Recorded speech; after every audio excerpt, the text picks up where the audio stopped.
Adapun pengertian dari media pembelajaran berbasis internet yaitu menurut Umar Hamalik, media pembelajaran adalah alat, metode, dan teknik yang digunakan dalam rangka lebih mengefektifkan komunikasi dan interaksi antara guru dan siswa dalam proses pendidikan dan pengajaran di sekolah.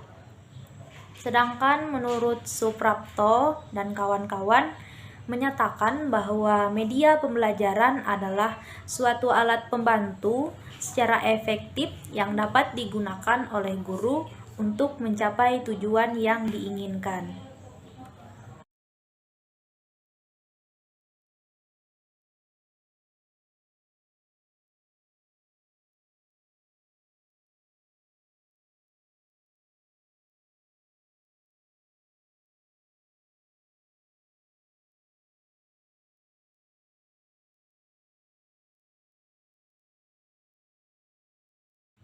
Kemudian, pengertian media pembelajaran berbasis internet. Internet adalah kumpulan atau jaringan dari komputer yang ada di seluruh dunia.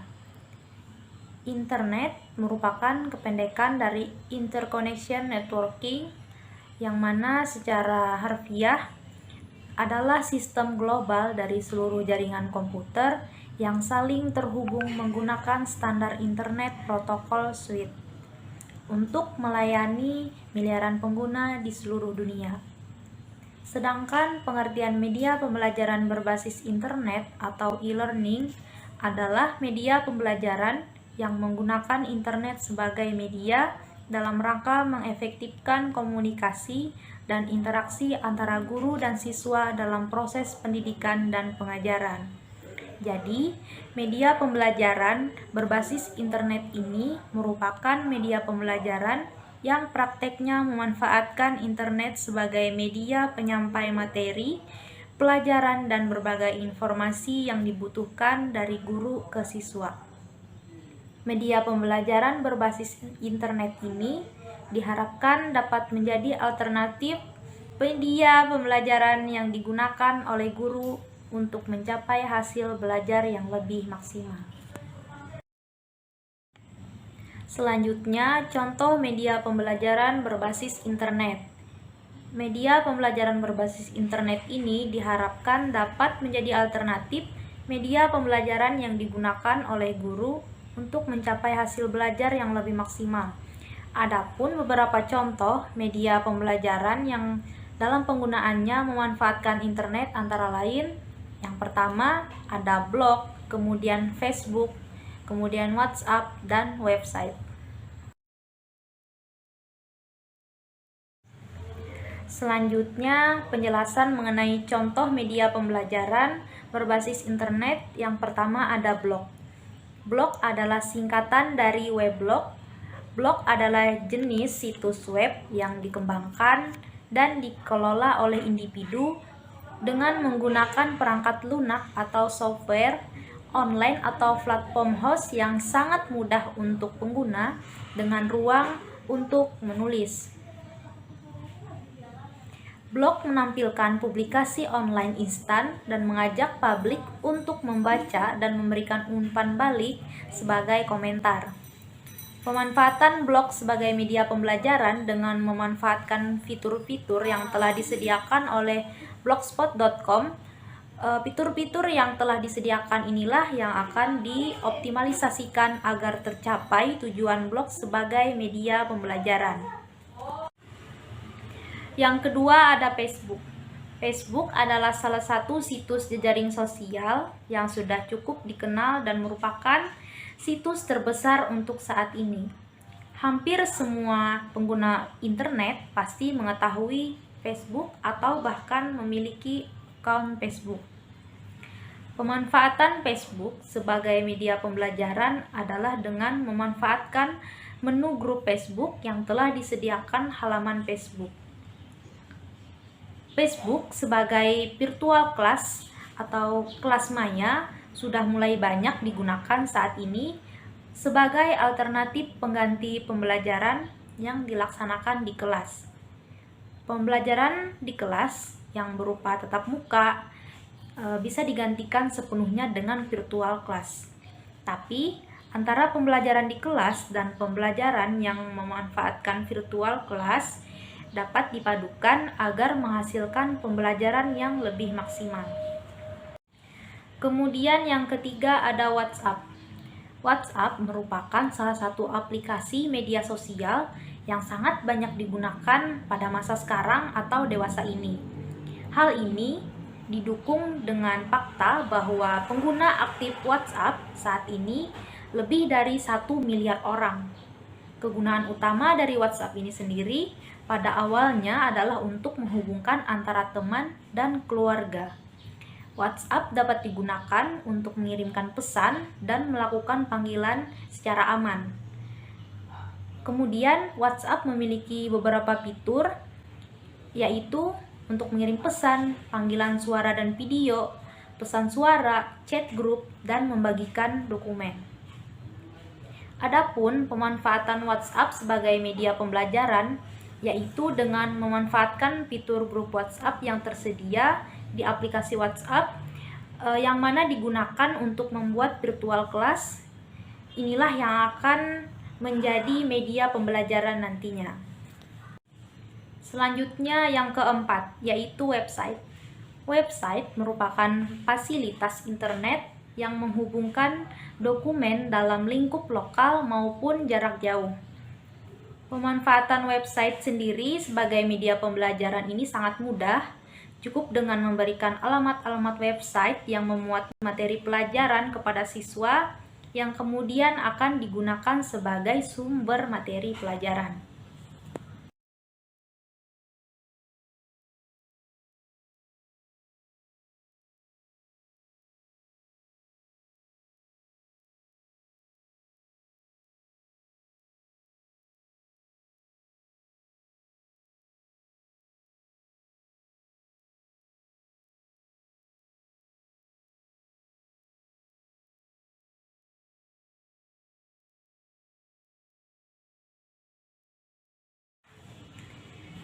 Adapun beberapa website yang dapat digunakan sebagai media pembelajaran, diantaranya yaitu ada Genius Education, kemudian Kelas Kita, kemudian YouTube, Wikipedia, Kamus Bahasa Indonesia, Edmodo, maupun Moodle.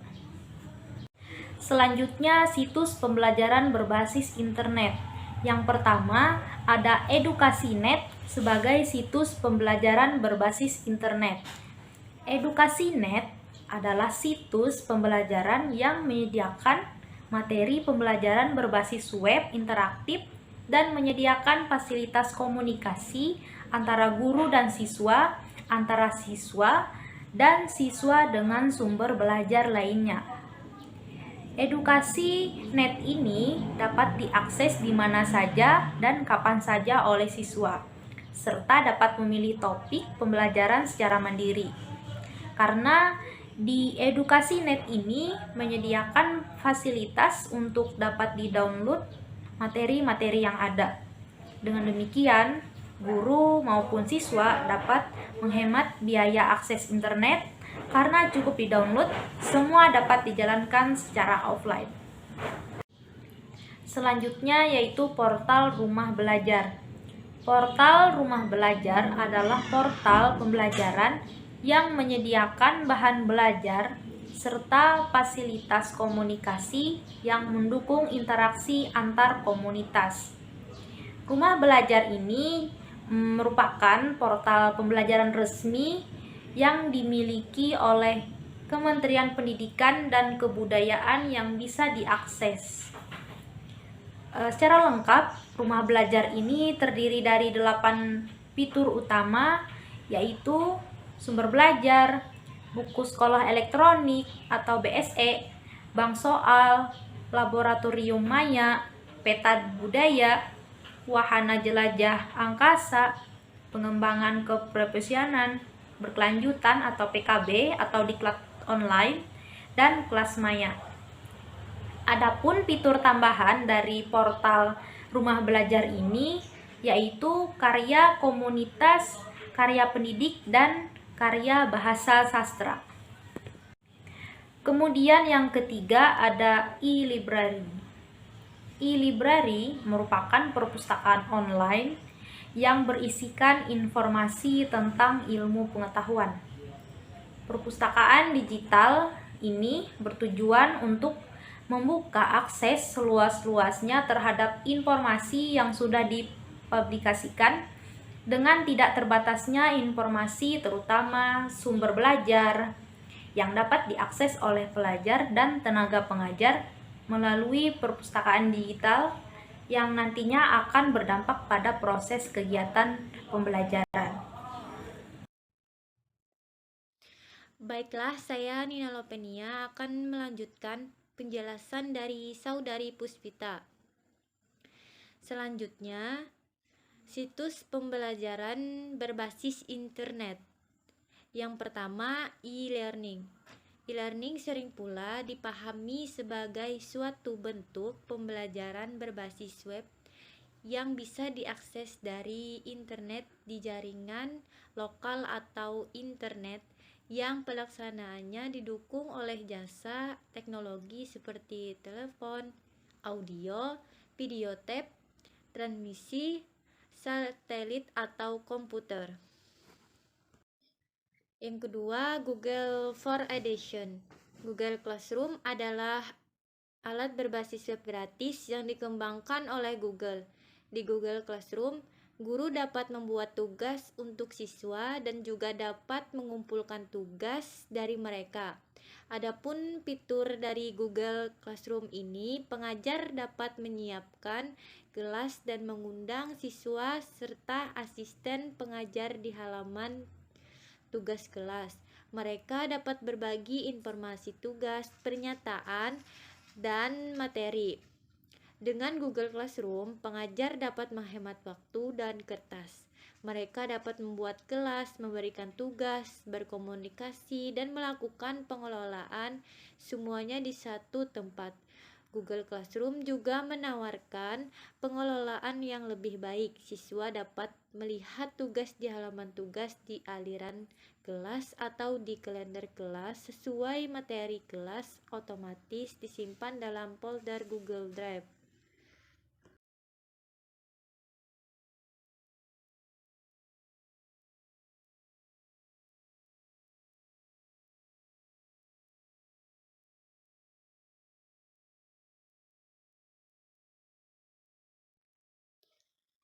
Pembelajaran online dan e-learning. Pembelajaran online atau daring adalah perpaduan antara konsep pembelajaran dan internet atau pembelajaran yang menggunakan teknologi internet. Pembelajaran daring menggunakan konsep belajar jarak jauh yang menggunakan teknologi informasi dan telekomunikasi. Contohnya seperti internet, televisi, siaran radio dan video atau audio. Dalam penggunaan internet, khususnya pada pembelajaran daring, dengan memanfaatkan situs web, website adalah sarana yang juga efektif. Hal ini dikarenakan pemanfaatan situs website memiliki fitur-fitur yang mempermudahkan proses pembelajaran. E-learning adalah teknologi informasi dan komunikasi untuk mengaktifkan siswa untuk belajar kapanpun dan dimanapun.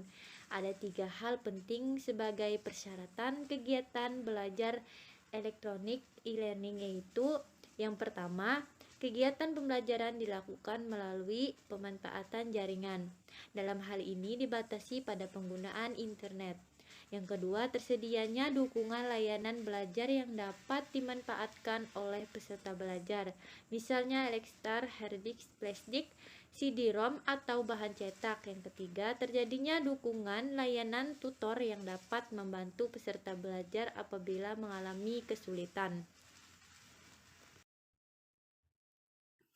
Pembelajaran online dan e-learning pada dasarnya e-learning memiliki 2 tipe, yaitu sinkronus dan asinkronus.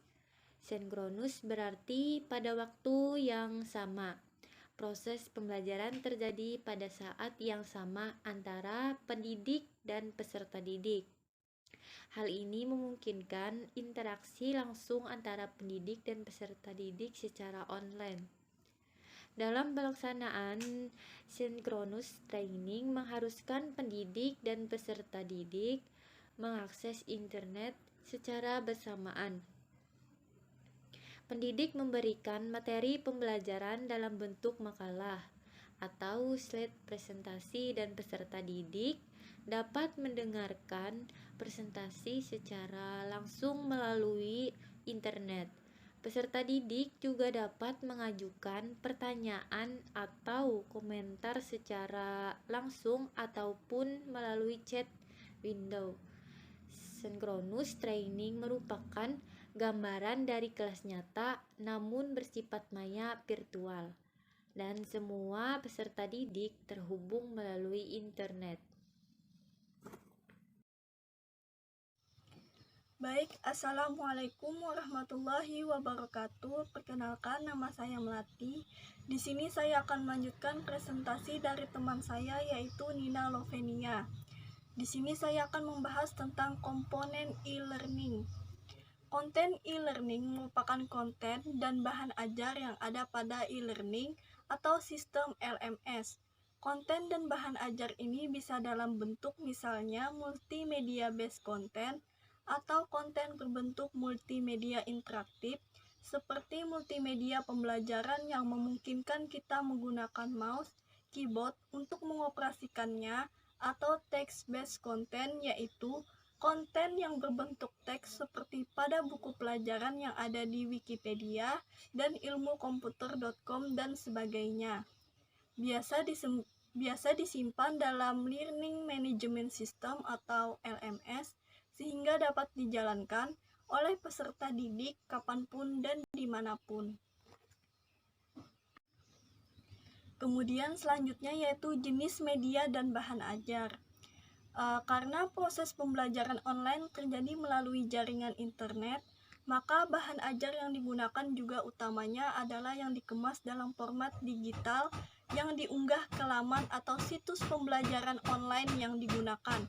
Pada prinsipnya, jenis media dapat dibedakan menjadi media cetak seperti buku, audio seperti kaset audio, sedangkan video seperti video compact disc atau VCD, dan siaran seperti siaran radio dan televisi. Bahan ajar dapat dikemas dalam berbagai media pembelajaran, baik yang bersifat satu arah maupun dua arah. Media pembelajaran satu arah adalah media yang tidak memiliki fitur interaksi bagi penggunanya. Di antaranya adalah buku, termasuk e-book, kaset atau CD audio dan video, siaran televisi, siaran radio, dan bahan ajar berbasis komputer. Sedangkan media pembelajaran dua arah yaitu memiliki fitur yang memungkinkan terjadinya interaksi seperti konferensi audio atau video, dan siaran langsung TV interaktif. Kemudian selanjutnya yaitu jenis bahan ajar berdasarkan pengembangannya. Dilihat dari proses pengembangannya, bahan ajar pada pembelajaran online setidaknya dapat dibedakan menjadi dua kategori, yaitu yang pertama, bahan ajar yang dikembangkan sebagai bahan ajar utuh, dan yang kedua, bahan ajar yang dikembangkan secara kompilasi dari bahan-bahan yang ada. Baiklah, selanjutnya yaitu saya akan membahas tentang pembelajaran jarak jauh berbasis internet. Menurut Munir dan kawan-kawan, menyatakan pembelajaran jarak jauh yakni pada saat proses pembelajaran tidak adanya interaksi secara langsung dalam bentuk tatap muka langsung antara guru dan siswa. Komunikasi berjalan dengan dua arah yang dijembatani oleh media seperti televisi, internet, komputer, video, telepon, radio, dan sebagainya. Selanjutnya, menurut Daryanto dan kawan-kawan menyatakan pembelajaran jarak jauh atau yang kita sebut dengan PJJ adalah pembelajaran dengan memanfaatkan suatu media yang memungkinkan terjadi interaksi antara guru dan siswa. Dalam PJJ, antara guru dan siswa tidak bertatap muka secara langsung. Dengan kata lain, melalui dimungkinkan antara guru dan siswa berbeda tempat bahkan bisa dipisahkan oleh jarak yang sangat jauh. Jadi sangat memudahkan proses pembelajaran. Adapun proses pelaksanaan pembelajaran jarak jauh berbasis internet pada masa pandemi COVID-19 ini dilaksanakan dengan menggunakan media internet. Adapun penyampaian materinya yaitu dengan guru menyampaikan atau memberikan materi tugas yang sederhana kepada peserta didik melalui video sederhana dan menarik peserta didik untuk menstimulasi perkembangan anak di rumah. Kegiatan pembelajaran daring dilakukan memberikan pengarahan, bimbingan kepada peserta didik agar aktif dalam pelaksanaan pembelajaran daring pada masa pandemi. Guru juga menjelaskan materi dengan video pembelajaran dikirim ke WhatsApp kelas agar dipahami dan mengingatkan orang tua membimbing tugas-tugas yang harus diselesaikan.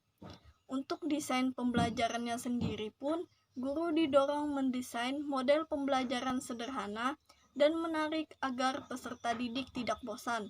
Diwajibkan aktif dalam WhatsApp grup kelas untuk menampung setiap kendala-kendala yang dihadapi oleh peserta didik.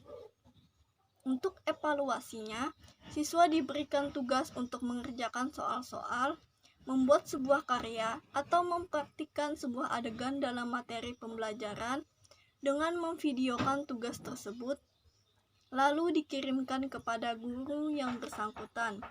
Berbagai karakteristik dan fitur dari e-learning dapat dijadikan pemicu seperti penyesuaian pembelajaran, kemudahan akses, penggunaan perangkat elektronik yang tentunya sudah ditanamkan di konsep nilai karakter di setiap prosesnya. Tentunya hal ini tidak boleh lepas dari peran serta guru atau dosen sebagai admin. Sekian dan terima kasih. Mungkin itu saja penyampaian materi dan presentasi dari kelompok 5. Kurang dan lebihnya mohon maaf. Wassalamualaikum warahmatullahi wabarakatuh.